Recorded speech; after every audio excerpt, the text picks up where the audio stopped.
திமுகவை சேர்ந்த நிதியமைச்சர் பிடிஆர் பழனிவேல் தியாகராஜன் உங்களுக்கு தெரியும், தற்பொழுது ஐடி மினிஸ்டராக இருக்கிறார். அவருடைய ஒரு ஆடியோ லீக் உங்களுக்கு தெரியுமா தெரியல, யூடியூப்ல போய் பாத்தீங்கன்னா கண்டிப்பா அந்த ஆடியோ இருக்கும். அவர் பிரத்யேகமாக ஒரு ஆடியோவை வெளியிட்டார்.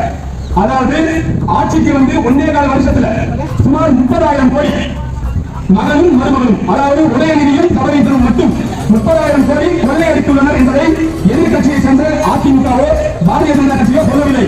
அதே திமுகவை சேர்ந்த அமைச்சர் நிதியமைச்சர் திரு பிடிஆர் அவர்களே வாக்குமூலம் கொடுத்துள்ளார். 1.25 வருஷத்தில் 30,000 கோடி. 30,000 கோடி என்பது 100 லட்சம் சேர்ந்தா 1 கோடி, 10 கோடி, 100 கோடி, 1000 கோடி, 10,000 கோடி, 30,000 கோடி 1.25 வருஷத்துல. இப்ப 4.25 வருஷம் முடிஞ்சிருச்சு. அப்ப இது எத்தனை லட்சம் கோடியா?